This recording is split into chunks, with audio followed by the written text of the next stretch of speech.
അങ്ങനെ അദ്ദേഹത്തോട് ഞാൻ ദേശാസിലുണ്ടായിരിക്കുമെന്ന് അറിഞ്ഞുകൊണ്ടേ വേണം സംസാരിച്ച് വന്ന് അവസാനം പോകാൻ നേരത്തെ അദ്ദേഹം പറഞ്ഞു, ഒരു പ്രശ്നം കൂടിയുണ്ട്. അതെന്താ പ്രശ്നം? ഞാനൊരു പെൺകുട്ടിയെ സ്നേഹിക്കുന്നുണ്ട്, കുറേ കാലമായിട്ട് എനിക്ക് തൽക്കാലം എന്താണെന്ന് വിചാരിച്ചാൽ അതൊന്നുണ്ട് മാറി നിൽക്കണമുണ്ട്, സാധിക്കുന്നില്ല. അപ്പം ഞാൻ ഫസ്റ്റ് ചോദിച്ചത് അതല്ലേ, അതൊരു തെറ്റായി പോലും അയാളുടെ മനസ്സിലില്ല. ആലോചിച്ച് നോക്കൂ നിങ്ങൾ, അനേകം ദുശീലങ്ങൾ ചർച്ച ചെയ്തപ്പോഴും ക്യാമ്പസിലൊരു പെൺകുട്ടിയെ തെറ്റായ രൂപത്തിൽ ബന്ധപ്പെടുന്നു എന്നത് സംസാരത്തിൻ്റെ അവസാനത്തിലേ അദ്ദേഹത്തിൻ്റെ മനസ്സിൽ വരുന്നുള്ളൂ. സഹോദരങ്ങളെ, ചെയ്യുന്ന തെറ്റുകളൊന്നും തെറ്റുകളല്ലെന്ന് വിശ്വസിച്ചാലോ തിരുത്താൻ കഴിയുമോ സഹോദരങ്ങളെ? എന്തെങ്കിലും ചുരുങ്ങിയത് അതെങ്കിലും സമ്മതിക്കാൻ ഒരു മനസ്സ് നമുക്കുണ്ടായാൽ മതി. സഹോദരങ്ങളെ, തീർച്ചയായും ഈ ചർച്ച ഫലപ്പെടും എന്നുറപ്പാണ്.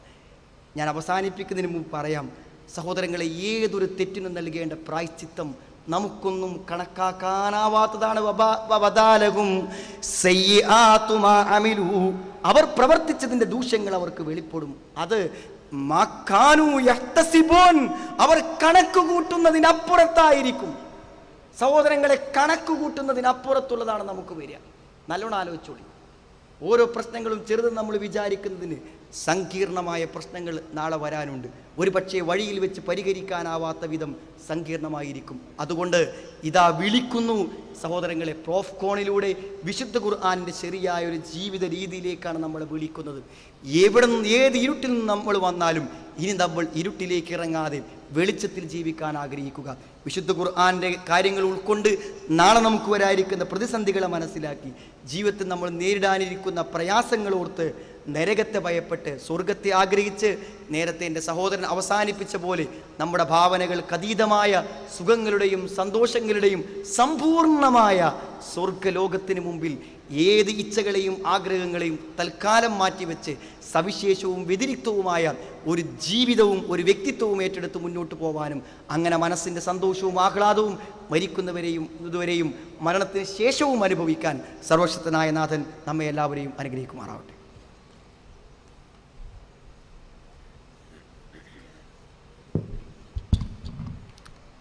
അസ്സലാമു അലൈക്കും.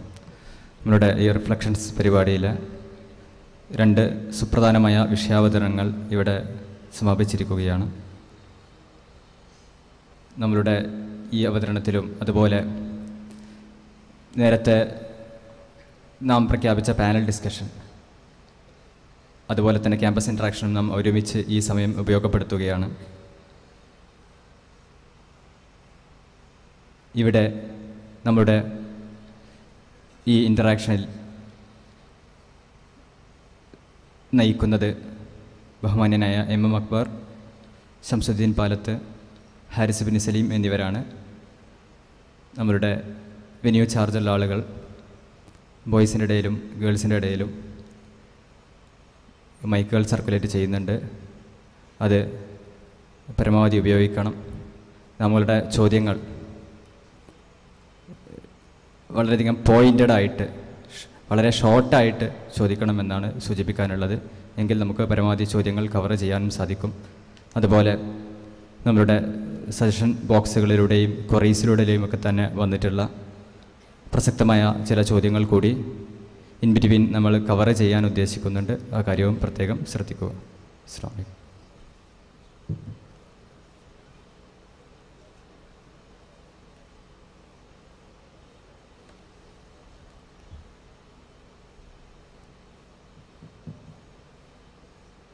അലൈക്കും. എൻ്റെ പേര് സക്കീർ. ഞാൻ ചെന്നൈയിൽ ചാർട്ടേഡ് അക്കൗണ്ടൻസ് സ്റ്റുഡൻ്റാണ്, ഫൈനൽ. എനിക്ക് ചോദിക്കാനുള്ള എൻ്റെ കോഴ്സുമായി ബന്ധപ്പെട്ടുള്ളതാണ്. ഞങ്ങളുടെ ഇൻറ്റേൺഷിപ്പ് കാലഘട്ടത്തിൽ ഞങ്ങൾക്ക് ഫിനാൻഷ്യൽ ഇൻസ്റ്റിറ്റ്യൂഷൻസിൻ്റെയും ബാങ്ക്സിൻ്റെ എല്ലാം ഓഡിറ്റ് ചെയ്യേണ്ടതായിട്ട് വരുന്നുണ്ട്. അപ്പോൾ ഈ ഓഡിറ്റിങ് ഇൻട്രസ്റ്റുമായി ബന്ധപ്പെടുത്തി നോക്കുമ്പോൾ ഇസ്ലാമികപരമായിട്ട് അതിൻ്റെ മാനദണ്ഡം എന്താണെന്ന് അറിയാൻ ആഗ്രഹിക്കുന്നു. പിന്നെ ഇതിപ്പോൾ ഒരു ചാർട്ടേഡ് അക്കൗണ്ടൻസ് അതിൻ്റെ ബാലൻസ് ഷീറ്റ് അല്ലെങ്കിൽ അതിൻ്റെ P&L സർട്ടിഫൈ ചെയ്യുമ്പോൾ അത് ഈ ഇൻട്രസ്റ്റിൻ്റെ ഇതിൽ വരുന്ന 4 ആൾക്കാരിൽ പെടുന്ന ആ സാക്ഷിയുടെ ഇതിനകത്ത് വരുന്നുണ്ടോ എന്നും അറിയാൻ ആഗ്രഹിക്കുന്നു. അസ്സലാമു അലൈക്കും.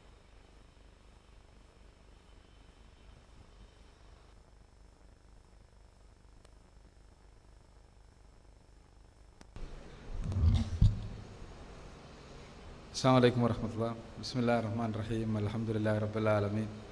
സ്വലാത്തു വസ്സലാമു അലാ അഷ്റഫിൽ മുർസലീൻ വഅലാ ആലിഹി വഅസ്ഹാബിഹി അജ്മഈൻ. അമ്മാ ബഅദ്.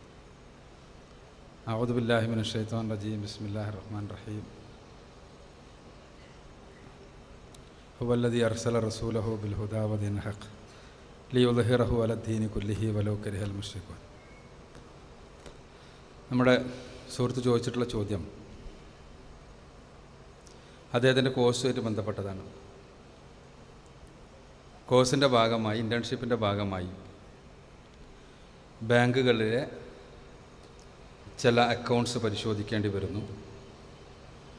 അതേപോലെ തന്നെ ഏത് കമ്പനിയുടെ അക്കൗണ്ടാണെങ്കിലും അതിൽ ബാങ്ക് ഡീലിങ്സ് സ്വാഭാവികമായും കടന്നു വരുന്നു. അപ്പോൾ ആ ബാങ്ക് ഡീലിങ്ങിൽ സ്വാഭാവികമായി വരുന്ന ഒരു ഇൻട്രസ്റ്റിൻ്റെ കണക്ക് അതിലേക്ക് എഴുതേണ്ടി വരും. അത് യഥാർത്ഥത്തിൽ 4 വിഭാഗത്തിൽ ഉൾപ്പെടുമോ എന്നെല്ലാം വളരെ പ്രധാനപ്പെട്ട ഒരു കാര്യം. പലിശയുമായി ബന്ധപ്പെട്ട വിഷയങ്ങളിൽ സൂക്ഷ്മമായ പഠനത്തിന് അതനുസരിച്ച് പടച്ചതമ്പുരാൻ്റെ നിർദ്ദേശം അനുസരിച്ചു തന്നെ, അള്ളാഹുവിൻ്റെ പ്രവാചകൻ പഠിപ്പിച്ച പാതയനുസരിച്ച് തന്നെ ഇത്തരം കാര്യങ്ങളിൽ നമ്മുടെ നിലപാടുകൾ സ്വീകരിക്കുവാനും നിങ്ങൾ സന്നദ്ധമാകുന്നു എന്ന് മനസ്സിലാകുന്നതിൽ ആണ് ഏറ്റവും അധികം സന്തോഷം തോന്നുന്നത്.